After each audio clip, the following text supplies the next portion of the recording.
Good evening, Collegiate Tabricans. Welcome back po dito sa ating YouTube channel. Ayan, kamusta po kayo? Happy Sunday evening sa atin pong lahat. Narito na naman nga po ako si Gandara, ang inyo pong Collegiate Tabricans na maghahatid sa inyo ng mga latest na balita hinggil po sa TVJ and the Legit Tabricans. At ang mainit nga po nating update ngayon ay pumapatungkol po dito sa kay Yorme Isko, no, na tila ba ay ginagamit lang daw talaga itong si Yorme at ang ilan po nilang host. So ngayon ay inaabandona ng mga tao ang Tape Balaga, ang It Balaga, si Yorme. So mamaya nga po no, pagtatalakayin po natin at pag-uusapan ang hinggil po dito. Basta may kinalaman po sa TVJ and Digital Recans. Sagot na po natin ang mga balitang yan. Kaya naman kung hindi ka pa po nakaka-subscribe dito sa ating YouTube channel, maaari po ninyong pindutin ang ating pong subscribe button and notification bell dyan po sa baba para kayo po ay maging updated at una sa mga inilalabas po nating balita. And bago nga po natin simulan ang balitaan, nais ko po muna magpasalamat sa inyo sa walang sawa po ninyong pagsuporta at pagtutok parate sa atin pong YouTube channel. So sobra ko po na-appreciate ang inyo pong oras at effort na nilalaan sa atin. So ang ilan nga po sa mga napili po nating shoutout ngayong gabi ay narito, no?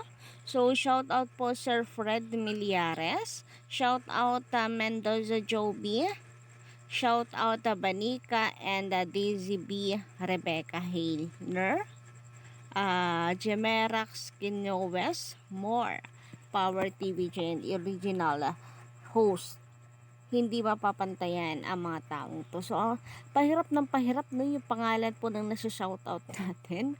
So, shoutout din po kay Sir Benny Gavelo, Alita Movilla, Hemerax Quezones, Mirna Pendon, Sonny Boyanuelan, shoutout, DJ Ray on the Mix, Miliari Mascarinas, Sonny Boy Nuelan, Maria Soliman, and Joel Chia. Magandang gabi po sa inyo sa lahat ng mga nabanggit po natin ngayong araw at sa mga hindi po nabanggit, naku pasensya na po, huwag na po kayong magtampo. Iisa-isahin po natin yan.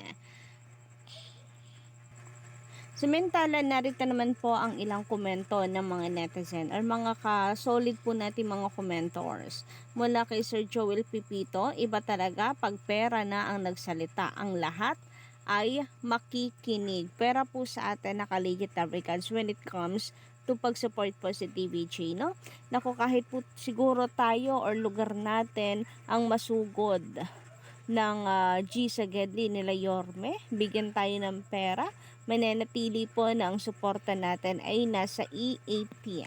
Anyway, kung tungkol naman po ito sa kaso, nako sana naman po ay maging maayos ang labanan. Dapat po maging patas at wag mong paganahin ang pera. Para naman na kung may panalo man po, kung sino man sa dalawa, maano po ang kanilang konsensya, malinis. Dahil hindi sila gumamit ng kahit na anong maduming paraan para lang maipanalo ang laban na ito. Sabi pa po niya dito, tutsa, nagdagdag pa ng isang hudas. So, tungkol po ito sa mga host po ng Itbiligan na kung saan ay traidora sa TVG, mga ahas na talaga namang inagawan po, bantay sa lakay, inagawan ng TVJ sa pagiging host ng Itbulaga. Sabi pa dito ni Simplicio Risk Jr., paano malulugi ang tape kung madami silang nailalabas na pera, papremyo, loob at labas.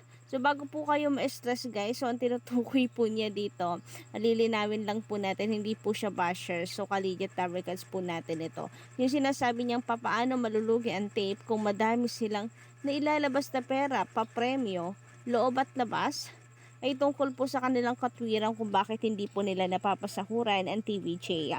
Di ba yan po yung katwiran nila? Na kung bakit hindi napapasahuran ng ilang host ng Itbulaga, hindi nagpapasahuran ng tama or sa tamang oras, ay dahil nalulugi. Yun yung katwiran nila, nalulugi. Pero sabi ni Tito Sen, wala naman silang nakikitang pagkalugi dahil maganda naman ang pasok, lalo po ng mga commercials nila. Nag-advance pa nga po ang kanila pong mga sponsors. At yun yung sinasabi niya dito, paanong malulugi ang tape?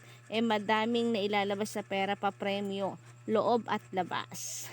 So sabi pa niya dito, may ipon pa yan. Wala pa yung itinatago nila. Sabi nila, nalulugi ang tape. Malulugi nga yan kasi sinabi nila, ayun, natuluyan nga raw. Dahil sa kinakatwiran nila sa TVJ na nalulugi, kaya kailangan ay tawag dito, cut cost, production. Ano ba ang tamang term doon? Financial cut? Ano ba yung basta pagbabawas po ng gastusin. Kagaya ng magtatanggal ng ibang host, kagaya ng hindi muna magpapasahod, delay lang po muna, and then kailangan ng changes, pagbabago, tanggalin ang ibang segment na boring na para gumanda ang takbo ng programa. So yun yung kanilang ikinakatwiran sa TVJ. So ayan, natuluyan po tuloy sila ngayon dahil parati nilang sinasabi na nalulugi. Ayan na, mukhang natutuluyan na nalulugi sila kasi yan yung sinasabi nila. Ayon dito sa komento ni Simplicio Gobares Jr. So kasi sinabi nila kahit hindi, may balak talaga sila sa entertainment ng TVJ. Samantala, pag-usapan naman po natin ang tungkol dito no sa babala. Wag kayong ganon. Minsan po kasi talaga ay hindi po nakakapanood tayo ng babala kasi kulang po sila sa oras or kinakapos po sila sa oras. So paano kaya yung mga guest and contestant, no? Ano po kayang ginagawa nilang paraan doon? Pero merong nagsasabi na masyado daw pong mahaba ang sugod bahay. Kaya ganoon. Minsan nawawala ng oras. Pero ayon naman sa iba, dahil yung pa-contest mahaba din, wala na daw time sa babala. Huwag kayong ganon. Ang suggestions ng ilan ay habaan po ang oras ng EAT. Kasi bitin naman daw po talaga. Bitin po ang mga manonood sa 3 oras po na pag-ere ng EAT.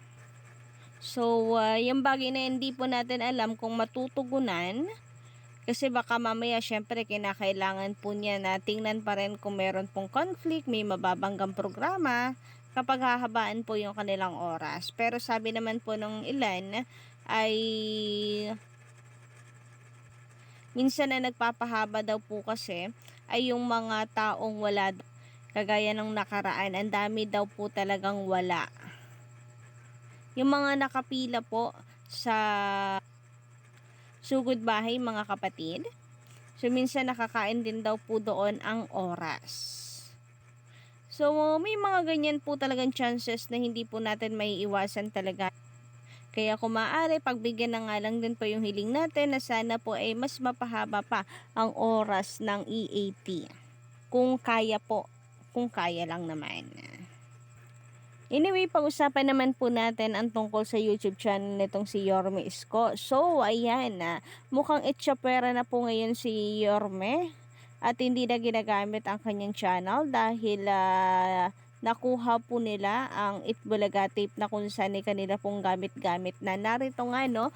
So, yan pa po. September 8 pa po yung last na nakapag-live itong si Yorme sa kanyang YouTube. So, porque hindi na kailangan yung YouTube niya kasi meron ng YouTube na po pwede silang pag-live na itchapera na itong si Yorme Isko. Anyway, nasa kita rin naman po pumapasok sa kung may kinikita nga ba ang live streaming na ito sa YouTube nitong si Yorme kasi 27k lang compare mo naman sa 100,000 views ng TVJ. Pero ganun pa man, may kinikita din man po siya dyan sa live streaming. Pero hindi mo matatakpan yung katotohanan na porke meron na pong bago na YouTube, baliwala na po ang kanyang channel ngayon.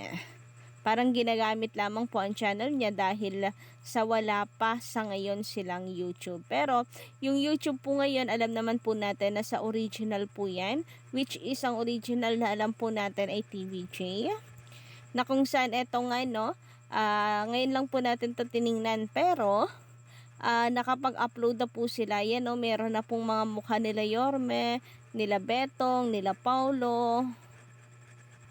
Nahaluan na po ang YouTube channel ng Itbulaga ng mga festlock po nila.